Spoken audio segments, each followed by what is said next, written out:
Après nous avoir présenté les tentations de Jésus et sa transfiguration, dans l'année liturgique A, l'Église nous propose, à travers les passages du 4e évangile, un parcours qui nous aide à approfondir la signification du baptême. Aujourd'hui, nous méditons sur la rencontre entre Jésus et la femme samaritaine, dans laquelle est révélé le don de l'eau et de la vie. Donne-moi à boire, dit Jésus à la femme samaritaine. La véritable soif est la soif de rencontre. Pour rencontrer l'autre,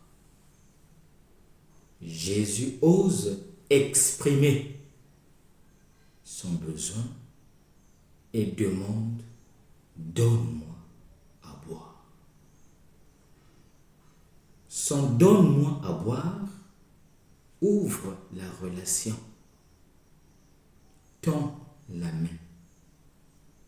Demander une faveur comme il le fait est une manière délicate d'accueillir une personne. Jésus est toujours positif.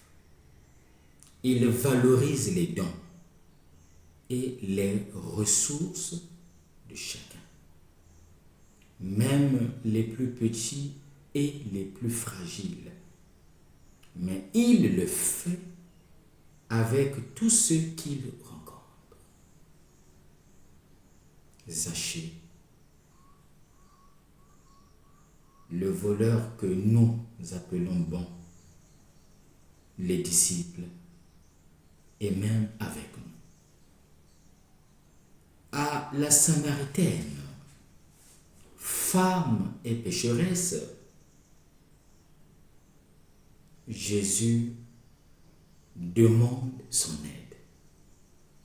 Il abat simultanément 3 barrières entre les hommes et les femmes, entre les Juifs et les Samaritains, entre les purs et les impurs.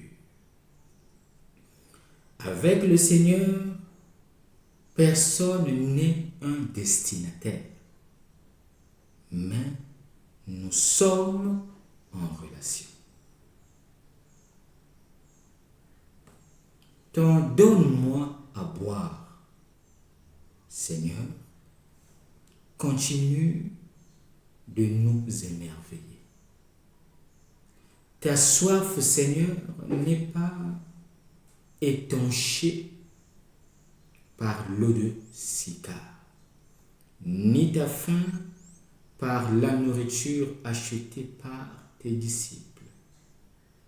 Tu as faim d'accomplir l'œuvre de celui qui t'a envoyé, de celui qui a tant aimé le monde qu'il a donné son Fils unique. Tu as soif et faim de notre salut, toi, notre Dieu. Tu t'assieds près du puits et attends une gorgée d'eau de ceux qui sont en eau mourraient de soif. Toi, source d'eau vive, apprends-nous à te retrouver là où tu es, dans le puits que tu as creusé au plus profond de nous. La vérité habite en nous. Seigneur Jésus, aide-nous à faire la vérité dans notre vie. Apprends-nous à adorer le Père en esprit et en vérité. Fais de nous l'épouse amoureuse qui t'invoque unie à l'esprit. L'esprit et l'épouse disent viens, et que celui qui entend répète viens. Que celui qui a soif vienne, que celui qui veut puise gratuitement l'eau de la vie. Apocalypse 2, verset 17. Nous voulons rencontrer le Seigneur Jésus. Et nous nous approchons du puits de notre vie, le centre de notre existence. Nous ne savons pas exactement à quoi nous attendre. Mais il est là, qui nous attend, et nous nous approchons, surpris et embarrassés. Nous savons bien que nous ne sommes pas présentables, que nous avons fait de mauvais choix, mais cela n'effraie pas Jésus. Cela ne le fait pas s'éloigner de nous avec dégoût. Il nous connaît bien. Et c'est précisément parce qu'il nous connaît qu'il est venu nous parler. Il veut que nous réfléchissions à notre soif. Une soif qui semble ne jamais s'éteindre. Même si nous avons essayé de nous désaltérer de toutes les manières possibles et à partir de nombreuses sources différentes. Nous buvons de l'eau qui ne nous désaltère pas. Nous mangeons de la nourriture qui ne nous rassasie pas.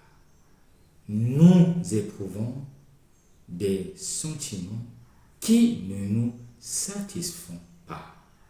Nous avons des pensées qui ne mènent à aucune vérité.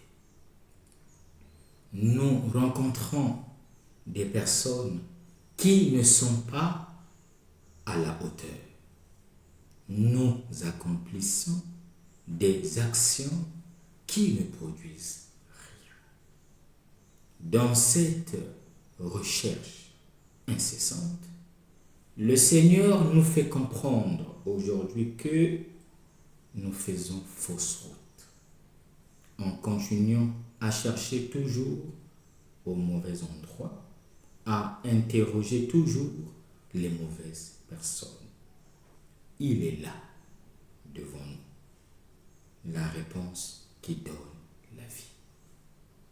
Il est le seul à pouvoir combler notre vide intérieur par son amour, par sa parole, par son esprit. L'extinction de toute soif, l'extinction éternelle de toute faim, la vie qui ne finit jamais. Mon frère, ma sœur, qu'est-ce qui comble ton vide intérieur? La parole de Jésus ou les propos qui nous viennent du monde? Bon dimanche